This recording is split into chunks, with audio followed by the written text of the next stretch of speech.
Indie Rock Book Show, and joining me today is Josh Barron, co-author of the book Ticketmasters, which actually came out last year in the fall. Is that right, Josh? It did. It actually came out last summer in hardback, and our new paperback version with a new chapter is coming out the end of this month in April. And it's fantastic. I'm telling you, this is one of the best books you'll ever read. Not only if you're just a music fan, but if you've ever bought a ticket for anything, you'll want to understand the industry a little bit better. So I guess the first question is, Josh, how come I just can't get a ticket anymore?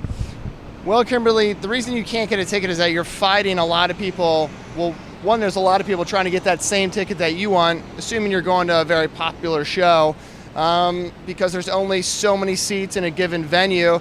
And the other is that you're fighting people that may not actually be people, that are what we call bots, robots, that ticket brokers use to acquire tickets.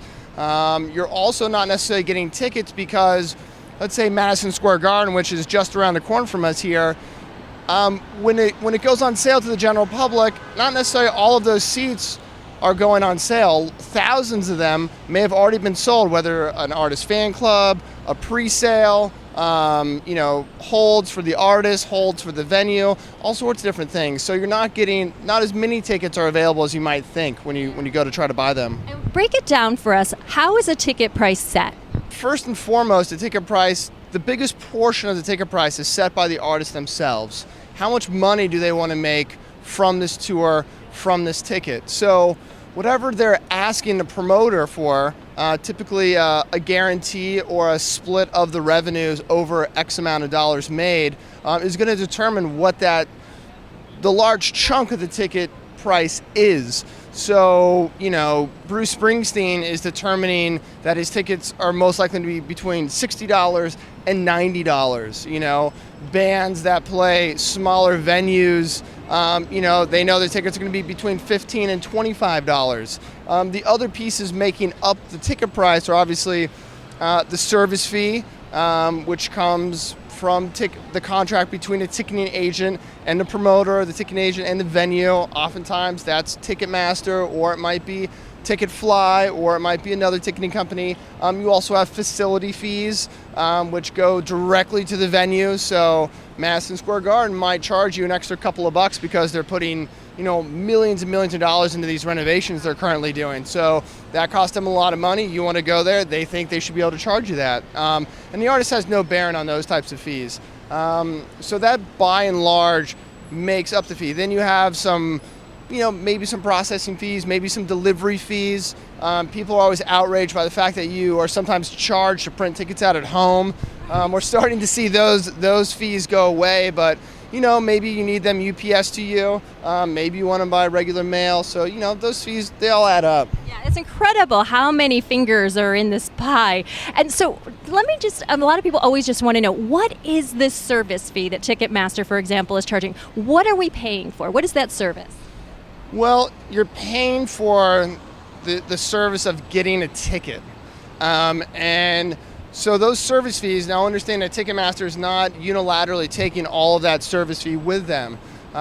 They're sharing that service fee with the venue or the promoter. Mm-hmm. So those are set, those fees are typically set in contracts between Ticketmaster and, like I said, the promoter of the venue. So, they know how much they're going to charge. If a ticket is $50, it's going to be X amount. If a ticket's $75, it's going to be this amount. So those are all laid out, and their ticketing contracts are typically exclusive. And a lot of times ticketing agents like Ticketmaster are paying large sums of money for the right to exclusively ticket a major venue like Madison Square Garden, or, we've been hearing a lot about the New Jersey Sports Authority, the Meadowlands complex out there. So, they're paying a lot of money for the right to exclusively sell those tickets. So, there's that portion. So that's where the money's being divided. Why does it cost so much? Believe it or not, computerized ticketing is very, very hard to do. And it takes a tremendous amount of infrastructure. It takes a tremendous team and company and technology and hardware to effectively run a ticketing company that's not going to fail, that's not going to crash when there's huge demands on their servers. These are capitalistic companies. They want to make money. And so when they approach a venue and say, listen, we're going to share our fees with you 50-50, that can be very appealing to venues and promoters that count upon ticketing service fees as a major source as a major revenue stream. And I think that's something you really have to remember, and that you make very plain in the book. Again, this is a business. This is an industry. How many million dollar industry is this? Certainly in the billions. I mean, on the secondary ticketing side alone, that's a $4 billion industry. And so the primary market is a multi-billion dollar industry. It depends on how you want to look at it. When you look at all ticketing for concerts and then sports, which is a huge percentage of an arena's ticketing, let's say, or you look at movie theater ticketing, amusement park ticketing, it's huge. It's huge. And one of the reasons I picked to stand here in Broadway is because this is actually where it really started in the 60s. And when you brought up the programming, I actually thought that was one of the most interesting parts of the book, how those and they wrote it with BASIC, that old program, if anybody remembers, how that came to be and how almost simplistic it was in its beauty. It really was, and again, as you said, we're right here in the heart of where it started, because it started on Broadway. It started around theater, the main company TRS being funded by the Bronfmans and Seagrams, and then that company eventually becomes Ticketron, and that company gets bought by Ticketmaster. But really it was a way to try to keep track of inventory in a way they hadn't been able to before. They used to have tickets spread around in different places and were constantly calling to see how ticket sales were, and it just wasn't a very efficient way of ticketing something, of accounting for how many seats we have left until we're sold out. Furthermore, there was also a lot of, you could say, corruption at the box office amongst Broadway theaters. Tickets going missing, tickets being sold, and so this was a better way to sort of keep track of that type of behavior in a way that they weren't able to before. But yeah, I mean, people don't realize that computerized ticketing started in the late 60s. We never think of computers being around that early, but as you said, they were around that early, and the methodology of ticketing really hasn't changed that much since the early 60s. And it's really this kind of one group of guys and one woman, if I recall, in the book that kind of just keep resurfacing and redoing it. Yeah, there's a group of guys that work for TRS, that work for CompuTicket, and I think you're referring to Dorothy McLaughlin that does all the programming for Select a Seat. Another guy named Peter Gadwa, Bruce Bamgard, all these guys that do things for Bay Area seating service, Bass Ticketing, and Ticketmaster. And so yeah, there's sort of definitely this very geeky, techie group of guys and a gal, and I'm sure there's a couple more women we weren't able to mention. But they really set the template for what computerized ticketing became. And a lot of people don't understand that Ticketmaster.com right now is the third largest e-commerce site in the world. So I think how Ticketmaster envisions itself moving forward is very different from what these folks initially planned for what ticketing could be. I don't think they ever imagined it could be just this big. Right. And it kind of reminds me now of one of the pivotal moments in the book when you talk about the Dead and how they wanted to do this their own way and sitting there in a room with pencils and paper taking ticket orders. Yeah, I mean, the way the Grateful Dead did their ticketing service was very old school, but also very, omnipresent, or what do I want to say, forward thinking in being able to sell their tickets directly to their fans. I mean, we see that now. It's very commonplace for an artist to have their own fan club which to sell tickets to. Back in the mid-'70s, early '80s, that was not that common, particularly to be able to sell up to 50% of a venue directly to your fans. But in terms of, the way they would try to combat scalping was literally going through all of these mail orders by hand, looking for the similar sort of handwriting, looking for the same P.O. boxes. All that sort of stuff was very old school, but very effective. I mean, they had a massive amount of staff and manpower, and actually a lot of women did this for them.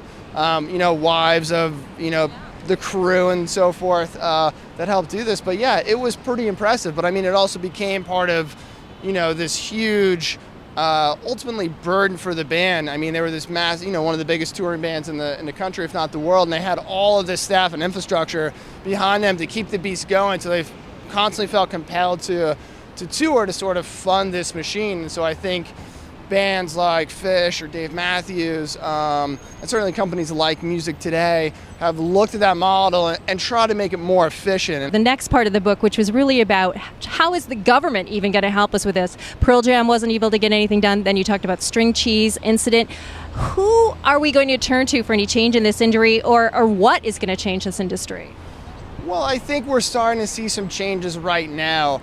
You know, one of the key facts that everyone tends to miss is that, you know, venues do have options, promoters do have options on who they want to ticket their shows. You know, no one's being forced to use Ticketmaster. There's a reason why people are using Ticketmaster. It's because they're very good at what they do. There are now other companies that are increasingly becoming effective in what they do. So I think in the next 2 to 3 years, we're going to see some stiff competition in the ticketing area. You know, I think part of your question is what can people do to, you know, make tickets lower priced maybe, or how can we get tickets? You know, I think we try to encourage people in order to affect change. It's really sort of an old school method, and that's voting with your feet and voting with your wallet. If you think a ticket's too expensive for a concert, don't go. You know, don't buy it. If it's too expensive the first time it's sold, don't buy it, and certainly don't buy it from the secondary market if it's too expensive, because every time you buy a ticket, you're telling that artist, you're telling that ticket broker, that's a fair price for that ticket.